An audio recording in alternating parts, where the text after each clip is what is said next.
the musical library of Cliff knows no boundaries. Knows no boundaries. All over the map in the best way possible. Golic and Wingo, ESPN Radio and ESPN News, presented by Progressive Insurance. All phone guests will join us on the Shell Pennzoil Performance Line. Coming up in just a few minutes, Michael Kay, ESPN New York 98.7 FM, will join us, talk about the Yankees, their hot streak, even though it ended last night with the loss in Houston. Carlos Boozer will join us, two-time NBA All-Star at 8:30. We'll get his thoughts on how the Celtics are doing this, Mike. It's really been very impressive. Yep. And then Saquon Barkley will join us at 9:30 Eastern. I'm curious because he goes number 2 overall and he goes home. Would you rather have the second selection go play where you were from? I mean, he grew up in Pennsylvania, but he's from New York originally. Or would you rather have the honor of being the first overall pick in the draft? I mean, there's something about being that number 1 pick, right? There is something about being number 1, but unfortunately for Cleveland, they have kind of the history of if you're with them, it usually doesn't work out. Right. You can't think that will last forever. No. I don't think in any stretch of the imagination. It's going to be okay. Saquon's going to be guaranteed, about $31 million, so it's going to all work out okay. Oh, no. How will he get by? Yeah. How will he get through this? So those are all the guests coming up, but let's start, as we always do, with what's trending. And the trending is that the Celtics are the best we'll figure it out team in the NBA right now. Again, no Jaylen Brown last night, no problem. They beat the Sixers 117-101, game 1 of the conference semifinals. And Boston just finding ways to do it, man. Yeah, they really are. Their big 3 last night, which nobody, I don't think, would have put this big 3 together. Jason Tatum, Al Horford, Terry Rozier, all over. I had that week 1 of the NBA season. Incredible. Week 1, for sure. That was going to be the big 3. They scored 83 points. Yeah. Pierce, Allen, and Garnett never did that when the big 3 were together in Boston. Really amazing. The one thing I know for sure that will change, you can't see the 76ers shooting just over 19% from three-point land. They only made 5. Rozier himself made 7 for the Celtics. They were outscored with the 76ers by 36 points on threes alone. But Boston did a great job clogging the middle where Ben Simmons loves to live with his size and his ball handling ability to create in there with a shooter to kick out.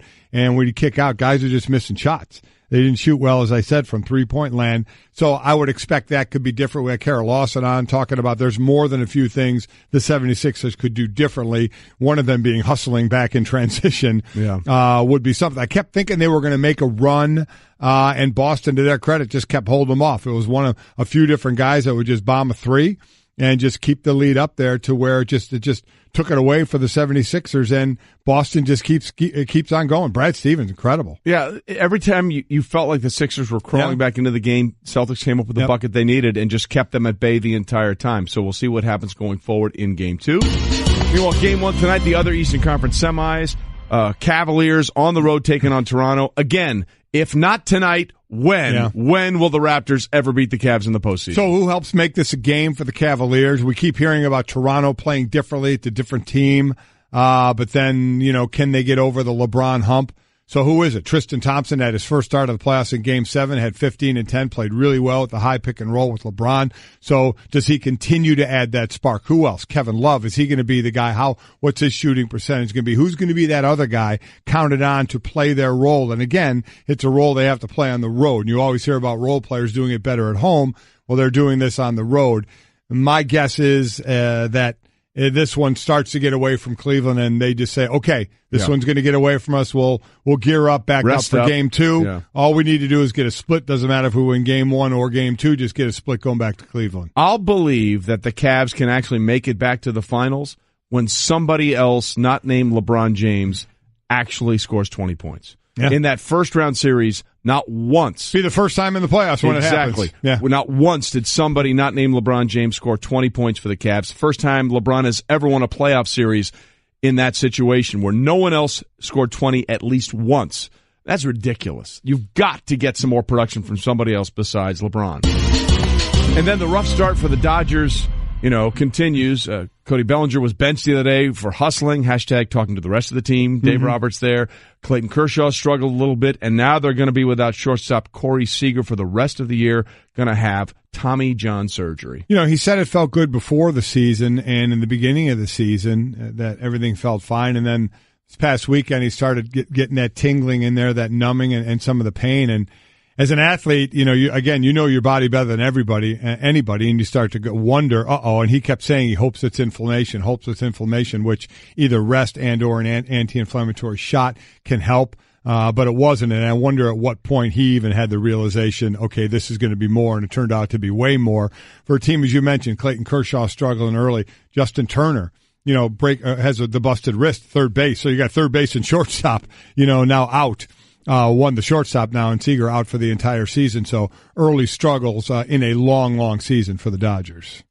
Yeah, it just has never gotten. I mean, they were so close to winning that World Series last year, and now they're just sort of just.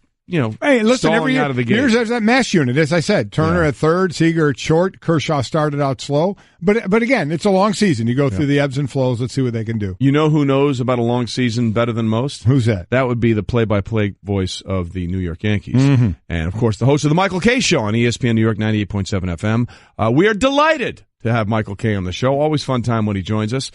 Michael, good morning. How are we in Houston? We are fine, and we are delighted as well. That's good. When everybody's delighted, that's a win. It's a good thing. That's a win. The one thing the Yankees didn't get last night was a win. They had their 9-game winning streak snapped. Charlie Morton just wouldn't let them get anything going last night. 7 2/3 innings, struck out 10. Was this just a matter of the hot pitching beat the hot bats? Well, I mean, the bottom line, the Astros are still the best team in the American League. The Yankees' 9-game winning streak, everything went well, pitching well, hitting well. But, Charlie Morton's been great. He didn't just rise up and beat the Yankees. That made him 4-0 yesterday. And he's one of the great stories in baseball. A guy used to throw 92, now threw 99 yesterday. They've changed the way he pitches, and he was unbelievable. So the Yankees did get in at 5 in the morning after playing on Sunday Night Baseball against the Angels. No excuse, but if you want to use an excuse, that could be it. But I think it was mostly Charlie Morton, and that's the Astros formula. Their bullpen's been great, and their starters have been great. And the Yankees, dating back to last year, cannot win in that ballpark. I think they've scored 0 or 1 run in the last 6 games at that ballpark, now 7. Yeah, and ballpark or pitching, one way or the other. That seems to be the issue there. But, Michael, the one thing that's really interesting about this is that the Astros sort of came out and said, hey, before this game, it's not just the 38th or the 28th game of the regular season. We want to send a message to the Yankees that we're still the team to beat. Well, I think the Yankees know that, and certainly if they wanted to use that as motivation for themselves, well, that's cool. The one thing that I just don't understand is when people are saying, the Yankees could get revenge for last year's ALCS. No. Tell me how. Yeah. So even if they swept this 4-game set, the Astros still won the World Series. There's no such thing as revenge. I think this is a good barometer and a good litmus test for both teams, where they are, what they have to do, where they have to move forward. But off of last night's game, think about it. The Yankees have to be thrilled. That was Sonny Gray's best start of the year. Charlie Morton was great, so the Astros have to be thrilled. It was a good old pitcher's duel that took 2 hours and 31 minutes. So even better. Jim Cott is happy. So, and in this game, the last game or the last month, a day of the month, you have the first time ever that in a month in baseball there were more strikeouts than there were hits, and the Yankees certainly added to that with 14 strikeouts. Stanton having 3 of those, he has 43 now. We'll get to that. No. Michael, you've been around this game a long time, and this is the first time that has happened. More Are you strikeouts calling him in a old? month. No, more strikeouts in a month than hits. What is the reason in your mind for it? A launch angle. Everybody's trying to hit home runs, and I love this game. I really do. It's my favorite sport, and I don't think it does the game any good. It really doesn't. There's too much of nothing. There's a lot of walks, there's a lot of strikeouts, and there's a lot of home runs. So there's really not much movement when those things happen. Yeah, home run, a guy trots around the bases, but everybody's trying to hit home runs, and the way the analytics have figured it out, it's okay to strike out. So when it's okay to strike out, they're going to strike out. There's no more two-strike approach anymore. People are trying to hit the ball out, even if it's 1-2 or 0-2. In the past, you would shorten up, go the other way, and pick up a single. That's not the case anymore, and it works. It proves out, if you shut it into a computer, that's the way to play the game in order to win the most games that you can. I just don't know if it's the most entertaining thing for the sport. Well, and then let's talk about Stanton. 3 strikeouts last night, 43 right now, second in the American League, had 163 last year to go along with his 59 home runs. Why the struggle, do you think, right now, especially at home for him? It's hard to figure out, Mike. It really is, because there are some days he looks great. There was one game at home that he picked up 4 hits, and you figure, okay, he's turned the corner, and then he gets back to the striking out. Strikeouts are part of his game, but last year they were not as prevalent as they are this year. So I really don't have a good answer for it, because just when it looks like he's coming out of it, he slides back into it. He has a lot of 3-strikeout games. He's had a 4-strikeout game as well. He had a 5-strikeout game at some point. It's there. You know it's going to be there. He hit a couple of balls really well in Anaheim that just went to the warning track.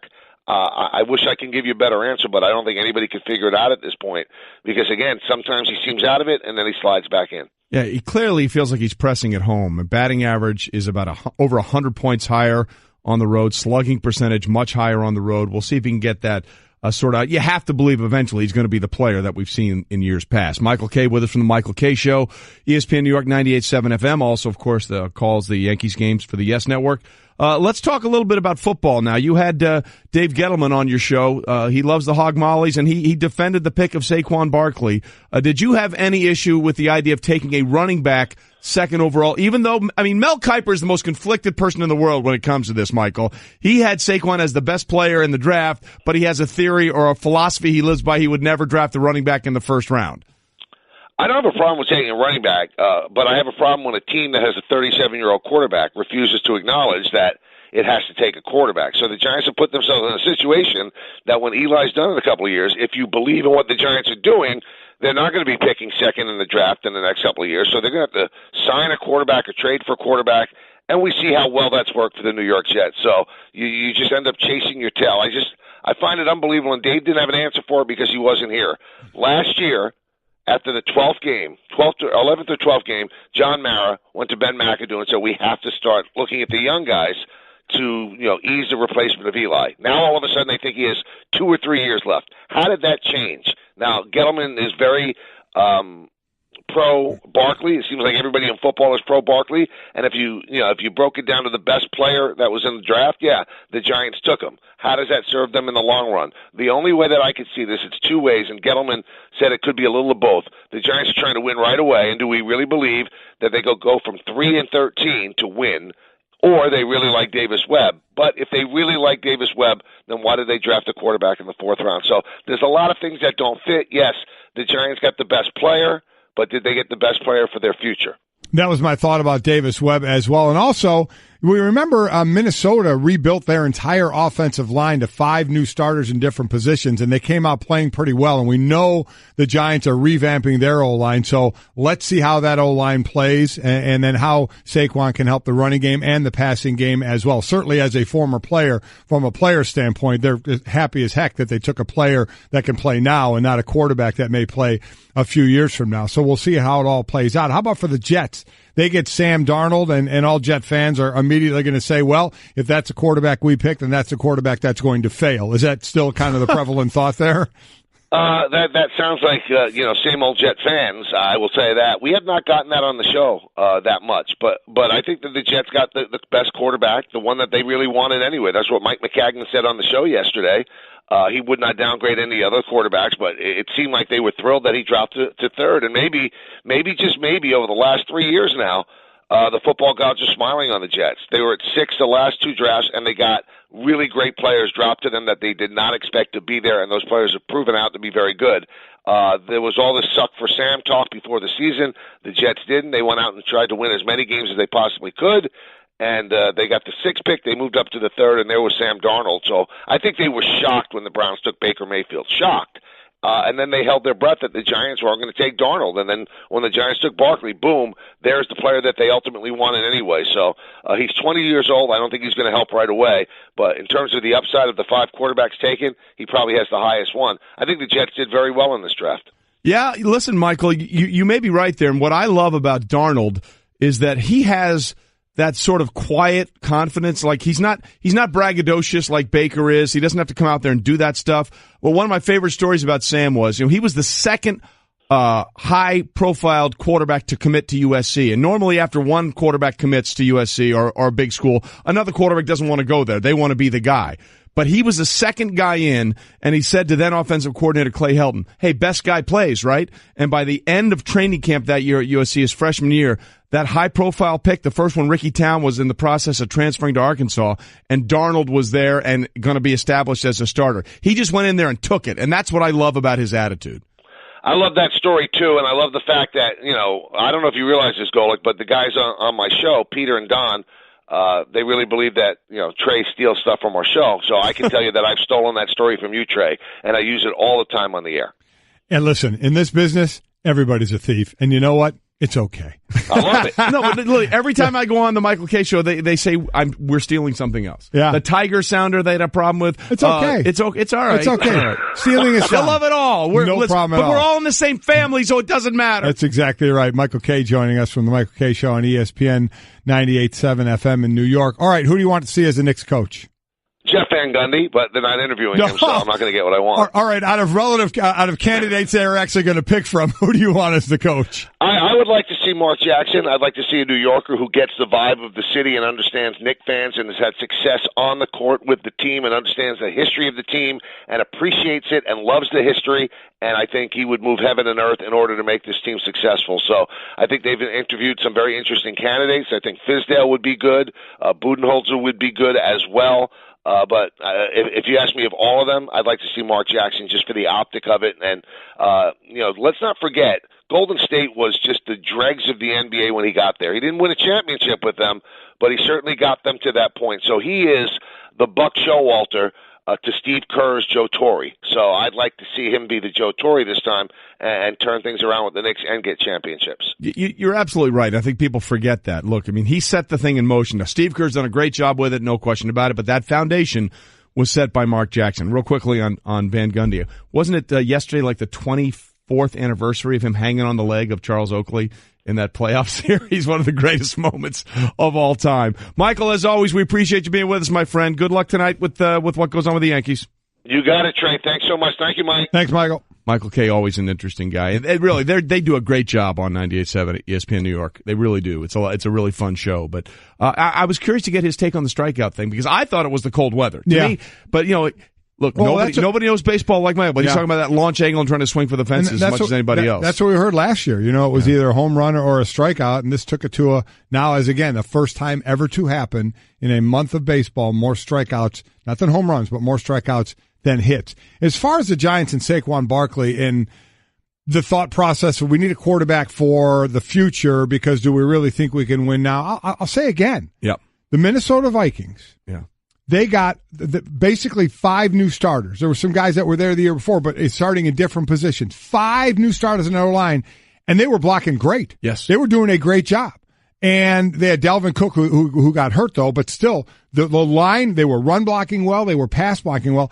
And make no mistake about it, that Giants line was horrible. Yes. See, they tried to trade Eric Flowers. For what? For a mid-level they were never draft pick, that. and nobody was paying that. He's not even working out with the team, so don't even count him in the plans, nor should you. But they're redoing that line. You pick up Nate Solder from the Patriots to be your left tackle to protect Eli Manning, and let's see Will Hernandez, who you pick up in the second round. I love that You pick. put him right in at a guard spot, and you see what you can do. You get Odell Beckham back, and football is a sport where you could turn it around rather quickly with free agents and or draft picks that can come in right away. And the reason Saquon will play a lot right away is because of the thing you never talk about. He can block. Yes. He can pick up He's a willing the blitz. participant. If a guy can't pick up the blitz, he won't be on the field to help you. This guy can, which means he can pick up the blitz, but he's on the field to go out and catch or run the ball as well. So he is that multifaceted weapon that you could use. The revamped O-line, Odell Beckham back. You have an athletic tight end. You never know what can go on with this offense. Who was the last high-drafted running back we talked about all those qualities about? That would have been 2016, 4th overall pick Ezekiel Elliott. Yeah. I don't think anybody is saying the Cowboys made a mistake by picking Ezekiel Elliott with what he was able to do on the field. And to your point, look, he got off on blocking and being, they called him an honorary offensive lineman at Ohio State. Right. Saquon Barkley can do those things. He's freakishly strong. He's freakishly fast. If you want him, put him back there on kick returns, you can also do that. We saw him the opening kick against Ohio State last year at Columbus at the Shoe. Took it back 97 yards to start that game. I understand the metric of, hey, we could do this and get that and maybe find a Kareem Hunt or an Alvin Kamara. He's the best player in the draft. He's the best player in the draft. And I also think there's part of it, a new coach, you get a new GM, and is the first thing you want to do say, we're drafting for the future? No. Certainly I look at everything as a former player. The future is one season in the NFL and I'm ecstatic as a former player saying, okay, we're in it to win right now. The first pick we took is a guy that's going to have plenty of opportunity to produce on the field. And again, Saquon Barkley will join us here at 9:30. But lastly, to your point, they got a dynamic running back they believe can flip the script on the offense right away. They got a mauling offensive lineman, which they desperately needed, Will Hernandez. They got a rushing linebacker in Lorenzo Carter. And they got a quarterback that, quite frankly, remember we had Bill Polian on the show at the Combine. I said, give me the name of one person at this Combine that we're not talking about that we should. He said Kyle Lauletta. From Richmond. That's the guy they got as their quarterback, the first Richmond quarterback drafted since 1975. Again, it happens really quickly every year in the NFL.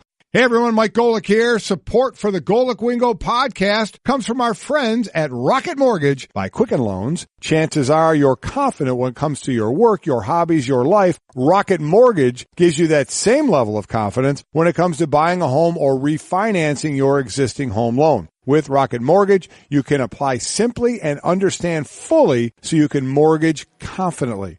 To get started, go to rocketmortgage.com/Mikes. Equal housing lender, licensed in all 50 states, NMLSconsumeraccess.org number 3030. Next. You're holding up the line, ma'am. What did you say? You're next in line for the water slide, ma'am. Feet forward and enjoy the ride. Okay, dearie. This does look fun. Whee-oh! You melted me. I've melted. The Wicked Witch of the West on a water slide? Surprising. What's not surprising? How much you could save by switching to Geico. See what you've done. Oh! Geico. 15 minutes could save you 15% or more. All right, let's bring in the big man next. Carlos Boozer, two-time NBA All-Star, NCAA champion with Duke, Olympic gold medalist, and the guy who really made LeBron James who he is. Yeah. Just so you know, Carlos, we're going with that. I hope you're all right with it. Good morning, guys. How we doing? Doing well. You're good with that, right? Like you created LeBron. You showed him how to be a pro, all that kind of stuff, right? No, I definitely didn't. He's an alien. He's incredible. I definitely did not show him that. He did it all on his own. Dude, run with it. Okay, this was working for you. I don't understand why you're not accepting this. Just take it and run with it. No, I can't take credit for that. He's a hard worker, man. One of the best we ever seen. All right, fine. Way to get facts in the way of a good story. Let's talk about a couple of things. First and foremost, the Celtics. How impressed are you with the job Brad Stevens is doing? Every time someone goes out, it doesn't matter. They just find a way to get it done.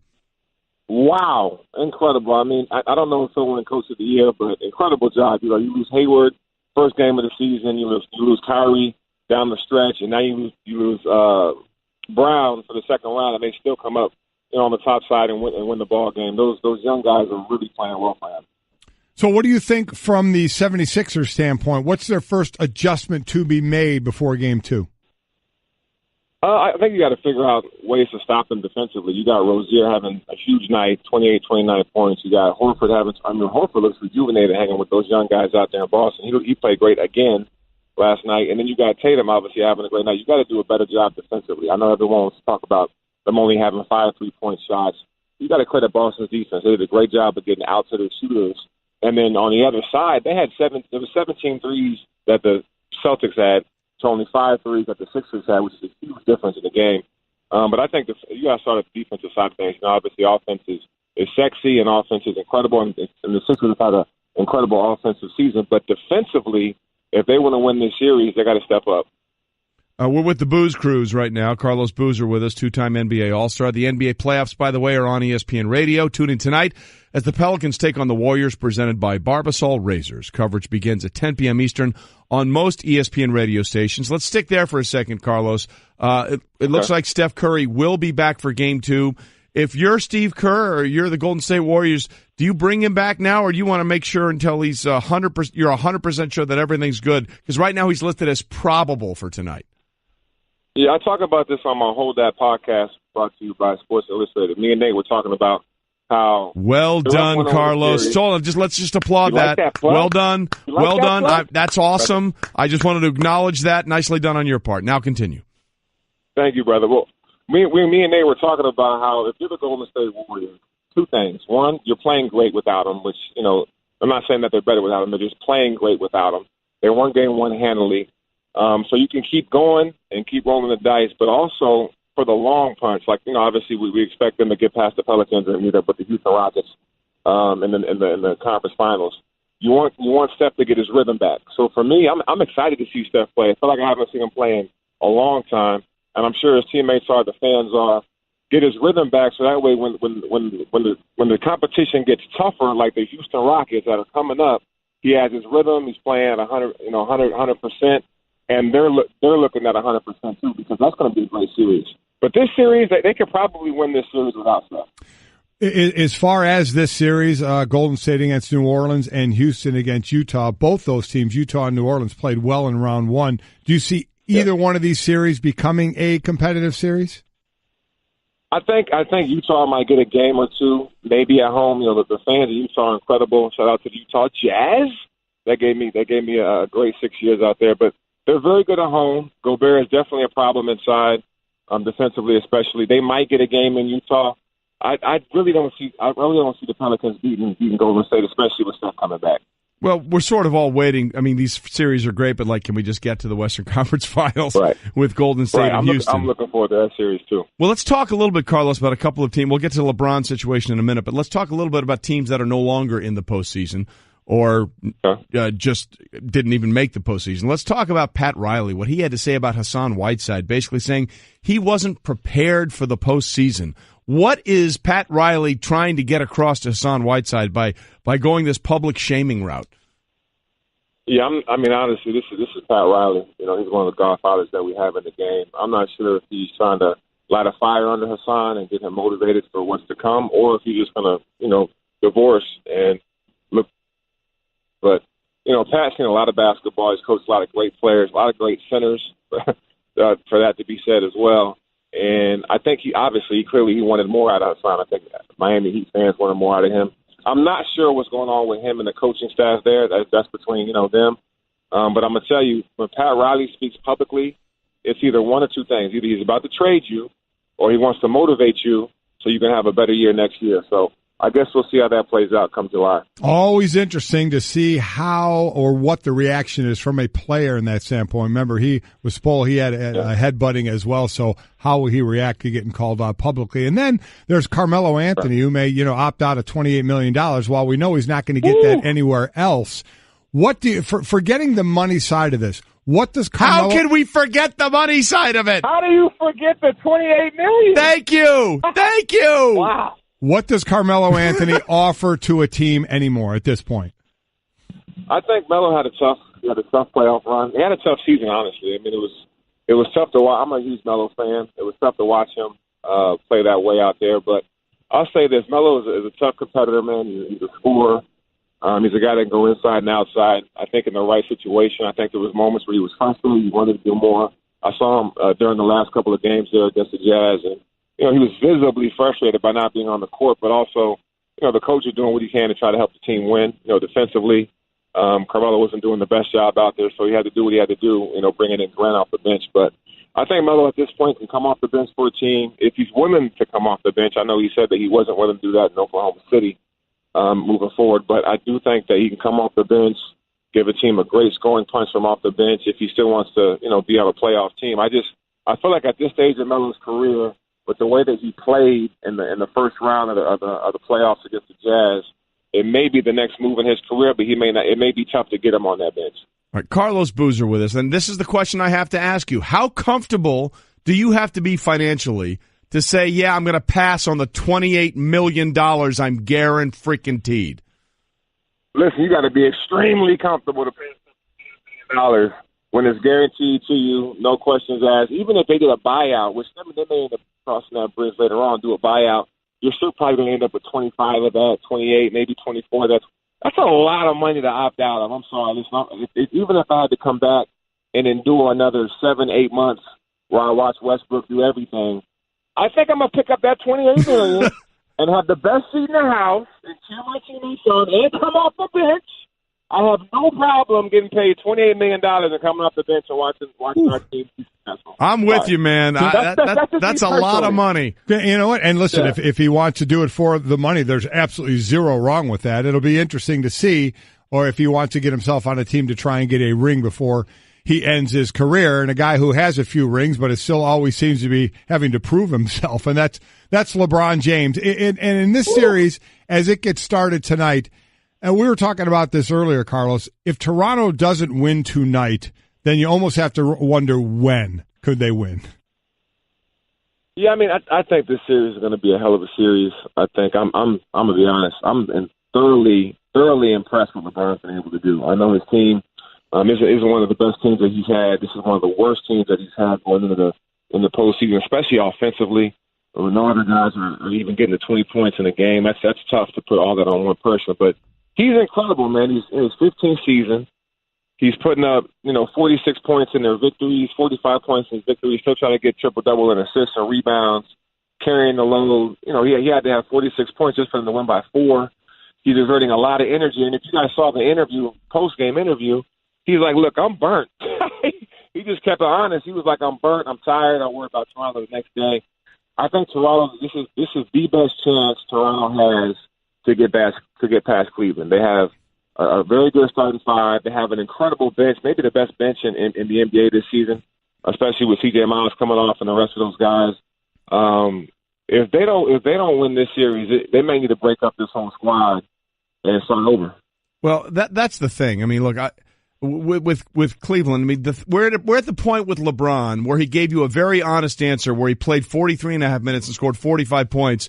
And he said, I can't talk about Toronto now, I'm burnt. And some people were saying, oh, he's already setting up his excuses for when he loses in the last round. I mean, when you go there, you're just looking for things to feel bad about LeBron. No, I disagree. I think he was being honest. I agree. That's what I'm saying. That's what I'm saying. LeBron is the ultimate competitor. Yeah. Listen, for all those fans that are saying that are trying to think that he's trying to, get a cop-out and an easy excuse, he's going to try to win. Trust me, he plays to win. I mean, LeBron could easily lead the league in scoring every year. He doesn't. He plays the right way. He plays to win. And I'm not gonna sit here and say I'm picking Toronto in this series. I might pick Cleveland in this series because that's how great LeBron has been this year, and that's how great he really is. So I think I'm picking Cleveland. It may take 6 or 7, but I still think LeBron can still carry 12 grown-ass men on a playoff run and win a series. Well, all right, you're going down that road. He's picking Cleveland in 6 or 7. If it's Cleveland in 6, Toronto's never beating the Cavs. That's just the way it is. All right, Carlos, always good to have you on. We appreciate you, man. Thanks, Carlos. All right, thanks, guys. Have a good one. Turn your mic on. You are a professional. Golic and Wingo, ESPN Radio and ESPN News, presented by Progressive Insurance. Damn it. All phone guests joined us on the Shell Pennzoil Performance Line. Okay, we talked a lot about the pitching that Charlie Morton threw at the Yankees last night. 7 2/3 innings, 10 strikeouts. Very impressive, very well done. But hold on a minute now. How about Josh Hader and what he was able to do last night for the Bucks? The Brewers, cross-pollinated my sports references there. He became the first pitcher since saves became official in 1969 to strike out at least 8 batters in a save of less than 3 innings. I mean, it was an unbelievable situation. He collected his 4th save of the season, went 2 2/3 of an inning. He got 7 swinging strikeouts and 1 bunt attempt that was a foul. He also walked 1 batter, so he ruined it by walking 1 batter. Yes, he did. But 8 outs, 8 strikeouts. It's pretty impressive. It's pretty good. Yeah, it's a way to go. It's pretty good. By the way, opposing batters are now 0 for 49 with 39 strikeouts against Hader with 2 strikes this season. He struck out 63% of the batters he's faced, which is by far the highest strikeout percentage in Major League Baseball. Yeah, he just says, I just attack the hitters, and whenever the manager puts me out there, I'm going to stay out there. My mindset is I don't limit myself on how many I can go. Whenever I hear you're done, that's when I'm done. Yeah. Very coachable. Do what he must. He listens well. And by the way, you might remember the reliever that the Brewers had a few years ago named John Axford, the Axeman, had the long hair and the mustache. His hair was fine, but my God, Josh Hader's hair is for the record. Yes, it is. It is. It's up there with Hayden Hurst. The head of lettuce. The tight end for the South Carolina Gamecocks that was drafted in the first round by the Baltimore Ravens. So, look, I'm impressed by the pitching.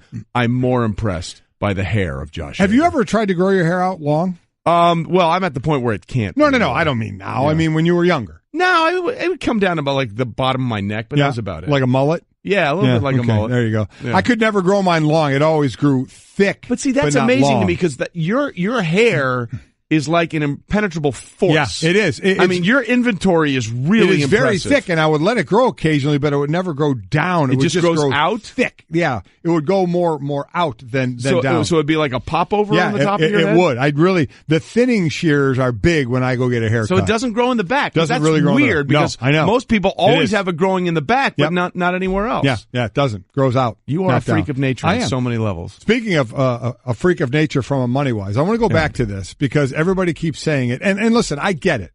Carmelo Anthony, $28 million. Is he going to opt out or is he not? He's complained about it. He doesn't want to come off the bench and be a role player. And if he were to sit there and say, I'm not passing up $28 million, even if I barely play, that's fine. I don't blame if anybody wants to do that, correct? Yep. He's made $227 million in his career. So how much? $227 million. And that's just on the basketball side. Has nothing to do with endorsements or anything else. And no one is here to say that there's a limit on how much you can make. Correct. And usually when you make a lot, you want more because you're living at a style that says you're making a lot. Yeah. But so you've heard him come out and say he wants to do more. He thinks he can offer more.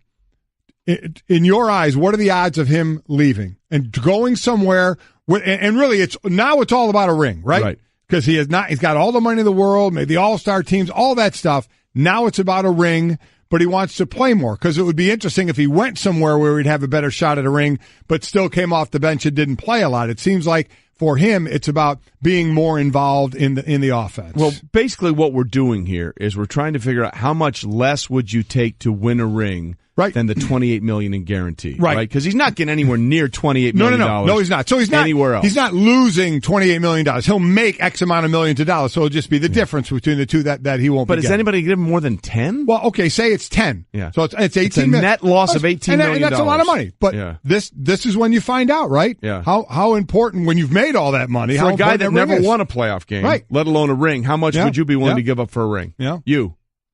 You, how much? I don't know. I need $227 million in my bank account. I'll let you know. Coming up, is it a good thing when an athlete pleads the fifth about his team? We'll talk about it. Golic and Wingo with you, ESPN Radio, ESPN News, presented by Progressive Insurance. All phone guests join us on the Shell Pennzoil Performance Line. I have to say, something just happened that really blew me away. I thought you were just full of it. We were trying to calculate how much money would you walk away from if you're Carmelo Anthony? What's your going away threshold? How much would you have to make to say, yeah, I don't want your stinking $28 million? So we figured out that he's made $227 million in his career in salary, and then I said, well, he's probably made close to that. Off the court. And a fine researcher, Brett, says he averages about $8 million a year every year he's been in the league. And I said, well, 15 times 8, how much is that? And you just said in a nanosecond, $120 million. Right. And you didn't have to think about it once. No. I mean, it not even for a second.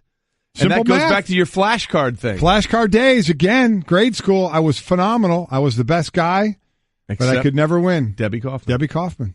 She was my nemesis. That was really impressive. I would have gotten there eventually. You know, as quickly as I got that, sitting here with you, Debbie would have got it that much faster. And it would have aggravated me still. If she was sitting where my son sits, and we said 8 times 15, she would have said it just ahead of me.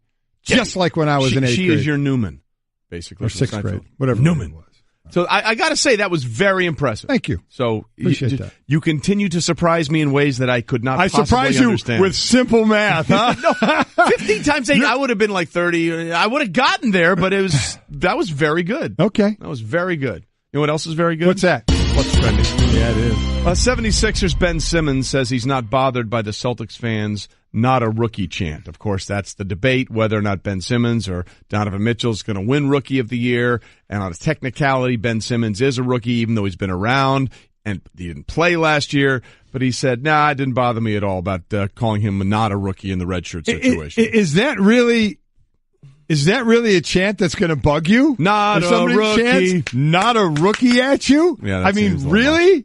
Of all the things that we've heard that have been said to players, and in basketball, you are right there. I mean, not a rookie? I wouldn't even show up on the radar to me. I mean, would it? I mean, why would you care if they say not a rookie? I would expect that answer on him. Not a rookie. Yeah. It doesn't bother him. I would be more, scratching my head if he said, yeah, that got to me a little bit. That ticked me off. That really drove me crazy. Really? So this isn't really surprising to me. 15 times 9. 15 times 9? Yeah. 135. There you go. That was an easy one. It's you just 15. Well, I knew it was 120. Add 15 to it. There you go. I was just showing off for you. By the way, Ben Simmons and Donovan Mitchell are on to the second round. In all likelihood, in one way, shape, or form, they're going to go 1-2 in the rookie voting. The last time the top 2 Rookie of the Year finishers each won a playoff series, that would be 1980 when Larry Bird bested Magic Johnson for Rookie of the Year. Okay. So very cool. So that's sort of the pace we're looking at with these two guys. Meanwhile, having not played since March 23rd with that grade 2 MCL sprain, Steph Curry officially listed as probable for tonight's Game 2 against the Pelicans on ESPN Radio. Would you even think about playing him until you knew he's 100%? Well, I mean, here's the thing. They don't have to rush him back. Correct. So he is, I'm sure, as close to 100% as he is going to be at this point. So get him back and play him. Yeah, I have this isn't like a situation where he still needs another week or so. They're in Game 7, and they need him to play to try and advance to the next round, right? Yep. This is Game 2 of a series there of 1-0, so it's not like, oh, my God, we better play him. It's like he's ready. He sat out long enough. He's gone through all the rehab protocol. He's done everything. He's ready to play. Let's get him out on the court. That's what you do when someone's injured, and they take the appropriate amount of time to heal up from that injury. There's really no need to sit him anymore. And we'll see how he goes and whether there's a lot of rust for him in the NBA playoffs. Meanwhile, as they say in hockey, let's do that hockey. And right now, nobody's doing that hockey better than the Golden Knights.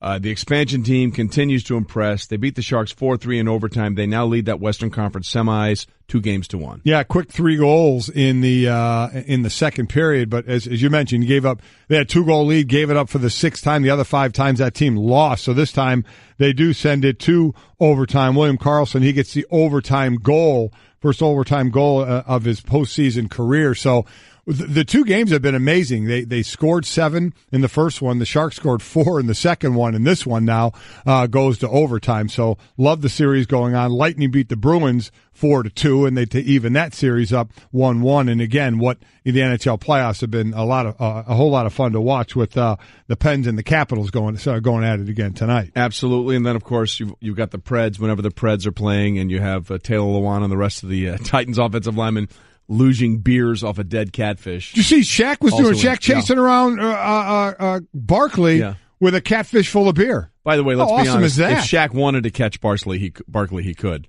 Barkley's not moving that well these days. Yeah, but I mean, is either one of them? I mean, fast. Yeah, I'd go with Shaq over Chuck. Be like that thing out on social media, that little league kid running slow motion By to the home way, plate. What did you think of that? I thought it was hilarious. I love the people so up. If that was my 3-year-old, he'd never play t-ball. Get over yourself. It's all over social media. Yeah. It talks about the kid's home run trot. He's got, a young little 3. kid. He's 3, and he's doing like a slow motion, one step at a time from third base to home plate. Yeah. And at one point, the manager goes out and tries to hurry him along, and he kind of shushes him away and continues. It was hilarious. It was. I thought it was hilarious. It was hilarious. Maybe if you're sitting there watching this take 10 minutes, and those games at that age already take about 5 hours, you may have wanted him to move it along a little bit. But you're watching it and not being part of it looked pretty cool. You know, people that are calling that the demise of Western civilization, just pump the brakes. Just pump the brakes a little bit. I would have a stern talking to with my 3-year-old. Yeah, the 3-year-old already forgot what he did on the way home. He's waiting to get some ice cream. He's like, can I get a donut? Yeah, we just exactly do that? right. Can I get some fries? Say after Dad's done with his. Yeah, exactly. So look, just check it out. It was pretty funny. It was pretty funny. Okay, you know what's not funny is the simmering tensions that have been on there all season long between the Spurs and Kawhi Leonard. And now there's a story on ESPN.com with our Ramona Shelburne and Michael Wright sort of going into great detail about this. And the question becomes what they thought the injury was and how it was gotten, Mike. That seems to be the issue of this story. Yeah, there's a definite disconnect between these two, and it's something that Pop has talked about that they need to try and smooth over. Remember, his max deal can be $219 million. Yep. That we'll see if he says no to that, if he's ready to move on. And boy, if he is now, again, he's on the hook for another year, so would they then trade him and say we're going to get something for him before we get rid of this guy? But he's a guy you thought he's already that guy, that he is the mainstay there, and you build around him to keep that going, what Popovich has going there. Now to think that Kawhi Leonard, could it be that bad to where after another year, this or even next year, that he isn't part of that team anymore? It'll be interesting. We already saw that Pop, did the dinners with LaMarcus Aldridge, who kind of wanted out during the summer, was talked back into playing and played very well without Kawhi Leonard. So we'll see where this one goes. Well, look, the issue seems to be a difference of a diagnosis here. According to this article, it's on ESPN.com with Michael Wright and Ramona Shelburne. Leonard's camp believes his condition is a result of a series of contusions to the quadricep that began with a very deep bruise in March of 2016. He was again listed with a quad contusion on February 6th, 2017 injury report when he was a late scratch before a game. Multiple sources told ESPN that Leonard's camp has come to believe the issue has more to do with an ossification or hardening in the area where the muscle had been repeatedly bruised and then atrophying, which in turn affects the tendons connected to the muscle to the knee. The Spurs have always called the injury quadriceps tendinopathy, which is a disease of the tendon that has a degenerative effect on the muscle by keeping in a constant state of exhaustion. In essence, what we're saying is here, it's a muscle issue versus a tendon issue. Okay, one camp thinks it's a muscle issue, which is the Kawhi camp. The Spurs camp thinks it's a tendon issue, and that difference of a diagnosis of what's really causing the issue with the tendon has been the problem. And remember, Tony Parker had an injury like this, and he came back from it, and he used the doctors in San Antonio and had nothing but high praise for them. So that seemed to be another kind of shot at Kawhi Leonard, not from Tony Parker, but just that the doctors were used there, and in this case, they're not being used. And you have every right, if you're a player, to get a second opinion. But this has really gone now, as you just mentioned, to the point of a different in diagnosis of what's going on. And so in all honesty, even if Kawhi Leonard goes back, there is going to be lack of trust with Kawhi and his people and the team doctors in San Antonio. There's no doubt. There already is now, so that's not magically going to go away. So any kind of injury Kawhi has going forward, minor or major, he's going to have his people be looking at it. All right, so the question then becomes do we believe this is the sole issue between Kawhi Leonard and the Spurs, or is this a symptom of a larger problem that exists between Kawhi Leonard and the Spurs? I think it all ignites from there. Basically, trust. Now it's wait, I got a second opinion. They think it's different than you got. Now it gets into, wait a minute. Okay, you're allowed to have a second opinion, but now you're saying our doctors are wrong. It's not just, hey, I went out and got a second opinion. Yeah, it's kind of what we talked about. Let's all work together. This is, you know what? We think our diagnosis, which is different than yours, is the right diagnosis. We think you're wrong. We think you've been wrong all along. So that's hurt our guy all along. So that's where it starts, but then it starts to run deeper because of it. Right. And then on March 21st, Leonard said he wasn't playing because of the injury. And there's a quote, why else would I not be playing? People are just looking for spin. I haven't been here long. I've been here 6 years. The Spurs have been here way longer than that. People are going to go with that take first. And then the interview was cut off by a Spurs communication staffer, and Leonard declined subsequent interview requests. So if you believe that at the end of the day, your team is not telling you the right thing about your injury, and you want to get this thing done, and then you feel like the team is saying, hey, he's been cleared medically and he's still not out here, then that becomes the bigger issue, right, than the actual injury itself. So is that resolvable? Well, everything's resolvable. But you know what it starts with? Getting everybody in the same room. Yeah. And everybody communicating, which for some reason, with egos and testosterone involved, can be very difficult to do. Yeah. It ends up being this he said thing, and nobody wants to get together and talk about it. I give Pop a lot of credit when things are going sideways a bit, like they were with LaMarcus Aldridge. They go out to dinner. Right. Go have a meal, some wine, and talk about it. Actually talk about it. So that's what needs to happen. But you know how it can't happen?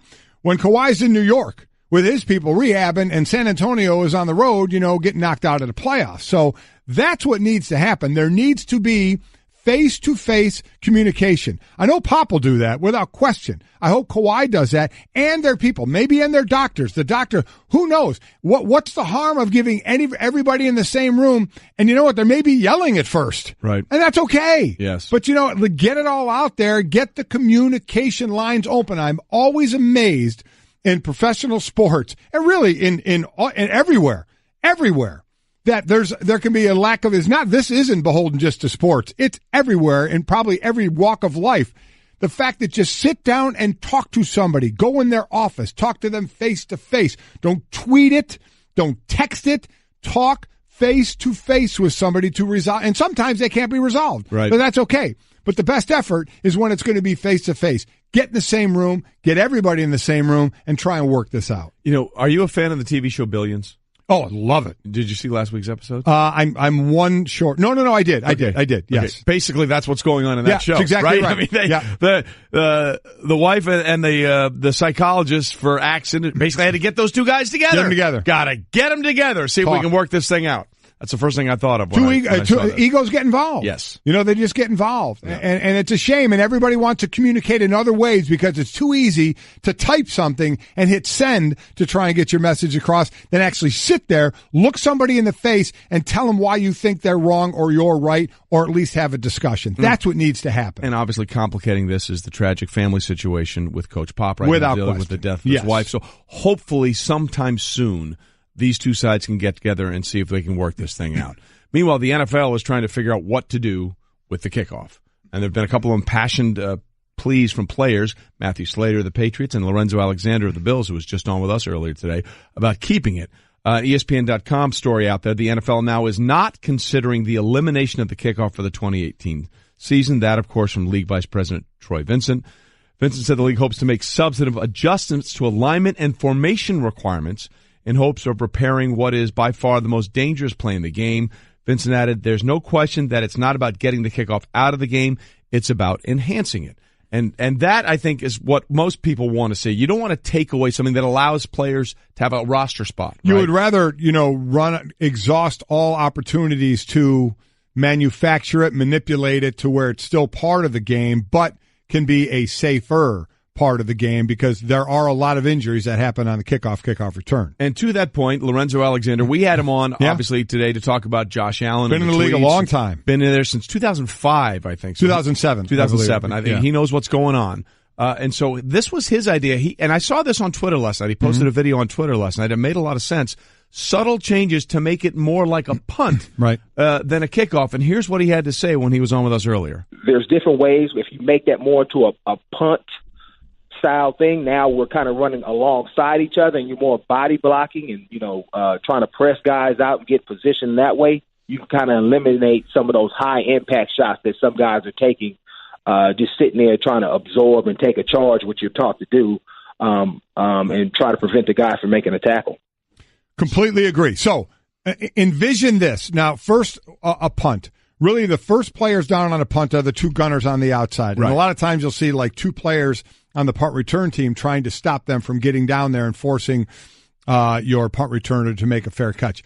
All the other guys are doing exactly what Lorenzo was talking about. You're basically running, you have athletes out there on these special teams, and you're basically running side by side. You're kind of body blocking or walling off.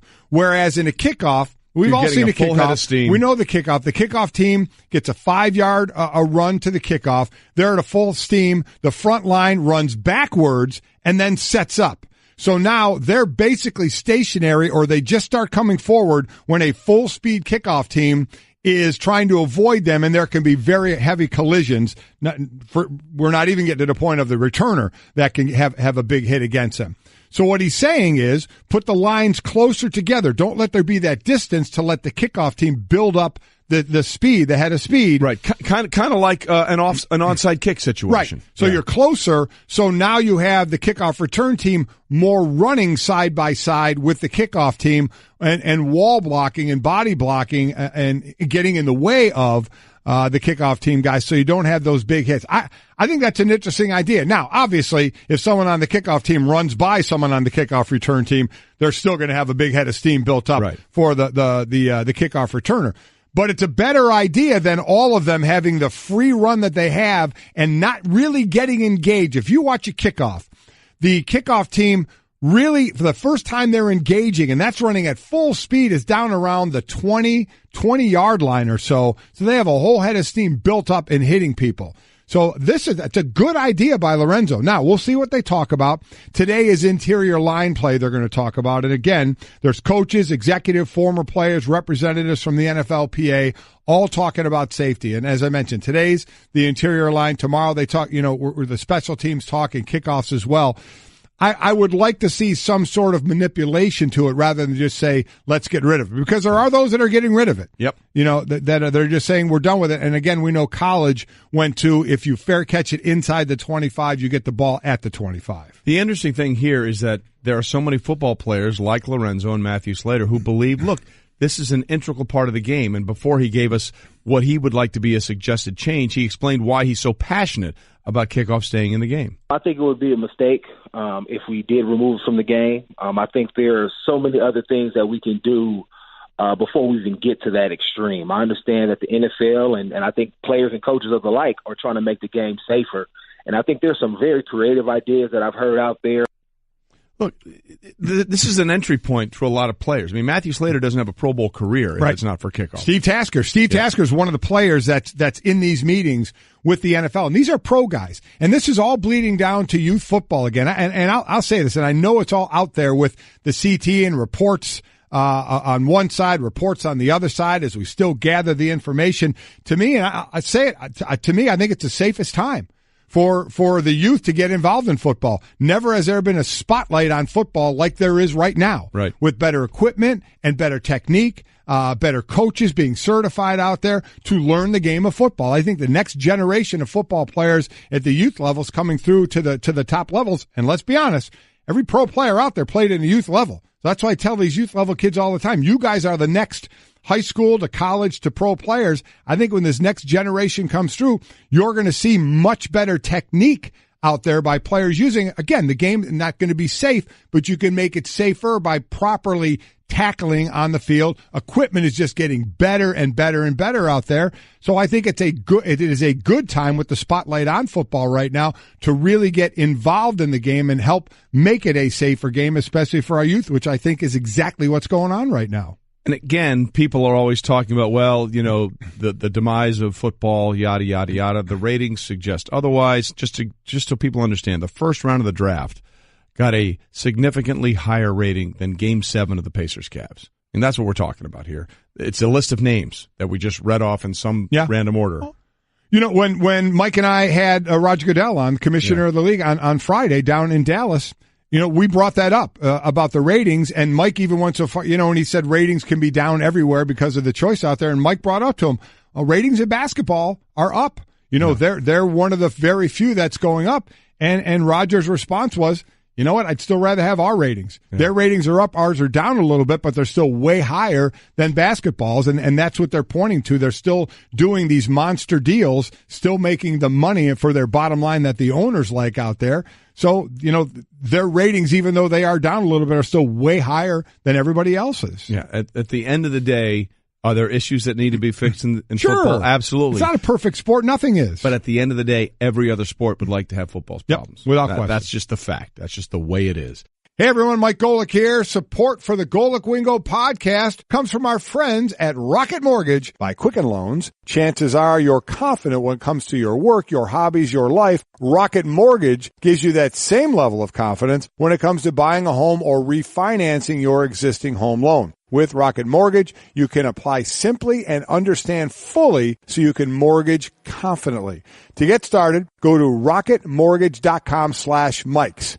Equal housing lender, licensed in all 50 states, NMLS consumeraccess.org number 3030. Next, you're holding up the line, ma'am. What did you say?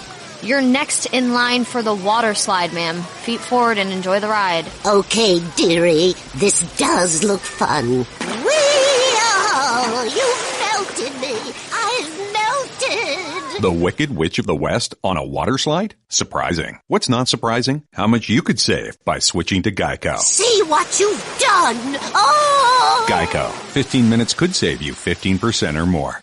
Golic and Wingo with you on ESPN Radio and ESPN News, presented by Progressive Insurance. All phone guests will join us on the Shell Pennzoil Performance Line, and that was Todd McShay, among others, raving about the idea of Saquon Barkley going second overall to the New York Football Giants, and that's exactly what happened, which means in one way Saquon Barkley has gone home.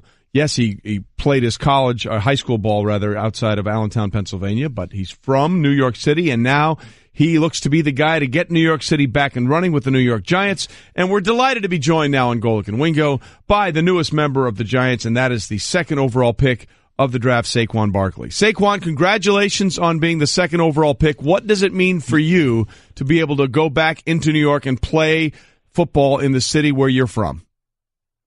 Yeah, thank you. I appreciate that. Thank you for having me. And what does it mean? It means everything, Obviously, like you said, I was born in New York. I was born in the Bronx. And to be able to come back to New York City and play for a team like the New York Giants is truly an honor and truly a blessing. And having a kid, having a child, me and my girlfriend, with my little girl, Jada, being close to home. That also helped. That also helps too, especially the situation we're in. And obviously, I'm gonna be in camp and working out and doing football stuff, and obviously part of my child's life. But there's gonna be time where I'm away, say for away games, or if I gotta go to a hotel for games. And my parents and her parents live not too far away, so this is kind of like the perfect and best fit for me. And yes, and congratulations on the birth of your child, yours and your girlfriend. Quite a week, right? Well, I was going to say, you're probably the one in this draft who said the draft getting picked was probably the second greatest thing that happened in the past week for you, right? Yeah, exactly. This week was amazing for me, and first of all, having a child and stepping into fatherhood and have my little baby girl, and then be able to go live out my dream and go take another step to live out my dream, and that's in the draft. And this is a week and a moment that hopefully within 20 years, me and my family and my little girl can reflect back on. I don't know if it will actually fall upon the realization be there until you're actually in pads playing games, but how much are you an understanding of just the expectation of what you're thought to bring to this offense and to save this offense? Yeah, I hear that. I understand how people feel, and that I have expectations for myself. I don't let other people's opinions dictate my approach to the game and my mentality to the game. That's not going to change. Whether people thought that me coming in being the second pick was an awful pick, or people think me coming in the pick and being the second pick being a great pick and having all these great expectations, I'm supposed to do this and do that. I don't focus on that. The way I focus is to keep my approach the same, and that's being passionate about the game of football, loving the game of football, being a competitor, leader, and pushing my teammates. Saquon Barkley. That's how I view it. Sorry about that. Saquon Barkley with us, Giants running back, former Penn State running back, and a brand new father. All of those things are wonderful. Early indications, Saquon, are that this pick is resonating well with the Giants. Apparently, you generated more jersey sales on NFL Draft Night than any other first-round pick. That's according to Fanatics, which runs the official NFL online shop. They said that you sold more jerseys in Draft Night than any other player in its history. So that tells me that most people like this pick, Saquon, rather than have a problem with it. Yeah, that was actually, I don't really get caught up in the moment and stuff like that. That was one time where I was like, wow.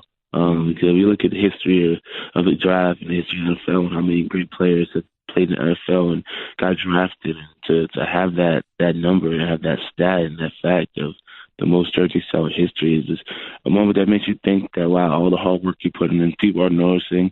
And it's not just the things you're doing on the field. It's things you're doing off the field where you're carrying yourself. And that's just a true representing of my parents and credit to my parents and how they raised me. And, so that stat right there is a crazy stat that no one can ever take away from me in the way I reach that.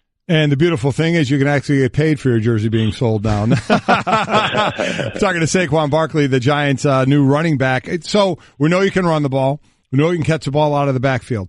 But it's the things that most people don't look at and see that really keep you on the field and make you such an important weapon is the fact that you can block as a running back as well and pick up the blitz. Where did that come from? That came from just getting challenged from my college running back coach. He knows the type of player I want to be, and he said if you want to be one of the best players in college football and want to make that transition to the next level, you got to learn how to block. That's something that I didn't do well my freshman year, and it's common for a younger back coming to college not to be great at that, and I'm still not great at pass blocking. I still have a lot of room to improve, but just the understanding of the game and seeing the defensive schemes and the blitzes and all that, understanding the defense as I got older and as I played more games, just kind of came a little more natural to me. And that's the stuff you got to be willing to do if you want to be an every down back. You don't want to just be a one-dimensional back. I want to be a complete back, not just a complete back, a complete player. That's what running the ball in between tackles, outside tackles, catching the ball in the backfield, passing. If I'm a dummy, if it's just a play action and really try to sell that play action as best as I can, try to have that presence to have teams follow me and open up other things. And then if it's on special teams, whatever the team needs me to do, I have that mindset of, trying to continue to improve in every part of the game to be the best player you could possibly be to help your team out. Well, certainly that is the goal for the Giants to get the most out of you. Leonard Fournette went 4th overall last year, and the year before that, Ezekiel Elliott, the running back, went 4th overall to the Dallas Cowboys. And I think that with the 2nd overall pick, they're probably looking at that kind of production, hopeful to get out of you. Leonard Fournette had a solid year in 2017, but Ezekiel Elliott, when he was 4th overall a couple of years ago, his numbers over 1,600 rushing yards, 15 rushing touchdowns. What are your expectations for what you think you can contribute on the field your rookie year? Well, my expectations is first of all, come in and earn everything. Come in and try to be a great teammate and learn from the guys. I got a back, Jonathan Stewart, who's been in the NFL for a long time. Be able to pick his brain and not just pick his game for the mental part of it. Just, like I said, he's been playing the league for probably 10 years plus. How you do that, especially at the running back position? How did you keep that longevity?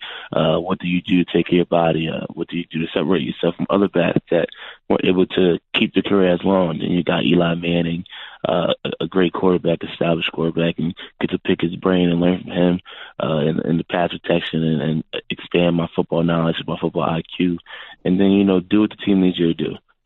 If it's run the ball 30 times a game, then that's what you got to do. If it's run the ball 8 times a game, catch the ball 5 times out of the backfield, and pass block, then that's what you got to do. I'm not really big into numbers. I'm not really big into how many touchdowns you score, because I realized in college that some of my best games were the games I didn't even have a lot of yards, and I didn't have an impact in the game statistically, but going back and watching film, I was able to impact the game, have a presence in the game without the ball in my hand, and that's something that my college coach really helped me understand and realize, and that's the same type of mentality I'm going to take to the next level, and that's why I think in this draft that I separated myself.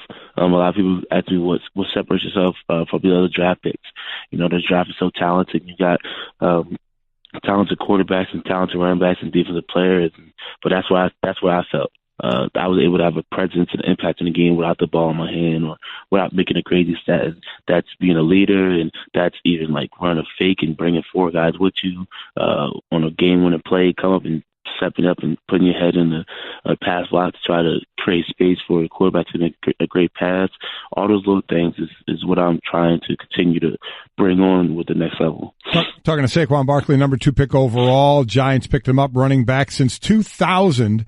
10 teams have taken a running back in the top 5. 6 of those 10 teams made the playoffs that season. One other thing you do, Saquon, is you return kicks extremely well. Right. What's your thoughts on the possibility of the future of kickoffs in the NFL maybe going away? I hope not. I hope not. That's the game. That's part of the game, especially for me. That's something I love to do. So I really hope that part doesn't go away. And I obviously think they got to come to agreement in a way that they feel it's healthy, it's safe. But I hope that part of the game don't come away. They don't get rid of that, because that's a game that's a part of the game you can impact games.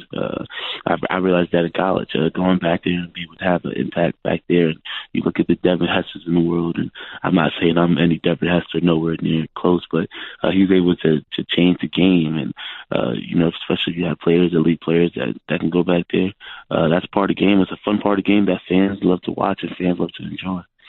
We'll see if that part of the game gets changed. Something it seems in your family needs to get changed. Your dad has a Jets tattoo. Yeah. But you said you were going to fix it after being drafted by the Giants. So how do you intend to fix said tattoo? That is a great question. How do I fix that? Because, tattoos are hard to remove and it hurts to remove. But, the way I view that is we grew up Jets fans, and my dad still probably will be a Jets fan, but he'll be even a bigger Giants fan. And I think I'm gonna let him get away with the tattoo. I just hope it kind of just goes out in the smoke. Hopefully, we have a lot of success as Giants that no one even remembers about the Jets tattoo. So hopefully 4 to 5 years from now, that's not even brought up. I'm trying to get rid of it away, but it keeps coming back, and you guys don't let it go.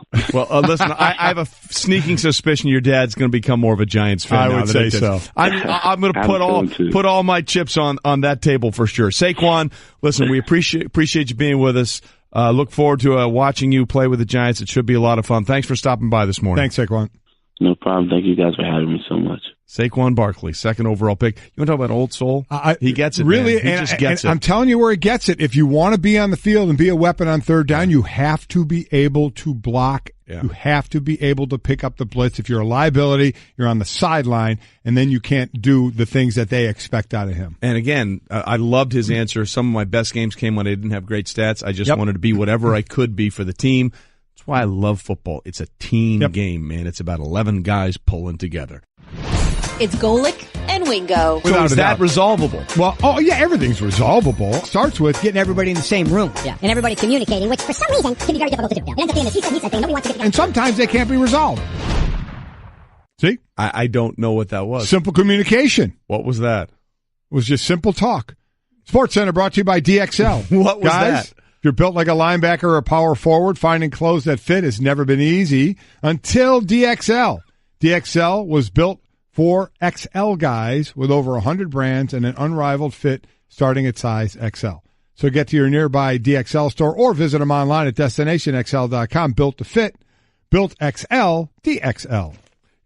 I do love you because you tend to work your way into situations because that rant started with everything's resolvable until sometimes things aren't resolvable. That's what that was in that rejoin. Everything's resolvable. Until they're not. I would not pick up the phone until you pick up the phone. It's all resolvable. You may get in the room and not agree and may go your separate ways. Yes. But it can be resolvable. I am with you, man. Thank you. I am with you 100%. It's probably not where you want to be. Oh, come on. Where else would I rather be than right here, right now, in this studio with you? All right. Again, there's more interesting details coming up on ESPN.com on that situation from the story about Kawhi Leonard, and really where the issue with the Spurs has gotten to and how it's gotten to this point is that the two sides, Kawhi's doctors and the Spurs doctors, believe the issue that's been causing the pain and the injury come from two different things, and that seems to be unresolvable at this point. Yeah, it does. It's a matter of muscle versus tendon, it seems, as far as the injury is concerned, not to get in too many details with it. But all athletes are allowed under CBA rules to get a second opinion. Yep. Now, Tony Parker had a quad contusion that was thought to be worse than Kawhi Leonard's. He came back. And I don't know whether it was or not. He came back and he used the San Antonio doctors. And there certainly seems to be a thought process that Kawhi didn't buy into, and Kawhi's people, what the San Antonio doctors were saying. So he had his own doctor, a second opinion, and hence, we all know the story, rehabbing out in New York. Can this be resolved? That's the question here. To me, the only way, or one of the ways it can, is that they have to get face to face. I don't understand in this day and age with something this big. And we're talking about one of the top players in the league staying with your team. And from his side, making $219 million on a max deal. That you That's wouldn't, a lot of cash, that man. you wouldn't do everything you can unless they're past the point, which I have no idea if they are or aren't. And if they are, I would have hoped they've gotten together and have talked face to face. I just don't get any situation where you think typing something and hitting send is a discussion you need to have in this serious of a conversation. And then the reason this becomes such a bigger issue, not just beyond Kawhi and the Spurs, what Kawhi does is going to have an ancillary effect on everything else that happens in the free agent market. Right. I mean, how Kawhi Leonard's situation plays out may affect how LeBron James' situation plays out, which may affect how Paul George's situation plays out, although Playoff P kind of played himself out of that nickname with the way he played in the postseason. Yeah, I say so, yeah. Hashtag don't give yourself your own nickname. No. So the Kawhi thing is interesting because the idea of maybe Kawhi and LeBron somewhere together is fascinating, or if Kawhi goes somewhere, LeBron doesn't go there. That's why this thing is so much more than just how does Kawhi resolve this with the Spurs, because as we all know, the NBA offseason at times is as intriguing, exciting, and interesting as the regular season with the drama that unfolds, and this is going to be all part of that layered together. He's got one more year, I think at 21 mil or something like that. But, does he speak up and say, I want out? Like Kyrie did, to where, they feel they have to trade him. You're right. I mean, that's a big, big name and big time player that possibly could be on the move somewhere. Be interesting to see where that goes. And we'll see what happens tonight in Game 1 in the Eastern Conference semis between the Cavs and the Raptors. Again, LeBron looking for help. Anybody, someone, step up and score 20 points and see if LeBron and the company can steal Game 1. Coming up on tomorrow's show, Jets GM Mike McCagnon about the idea of landing Sam Darnold. We'll see you then.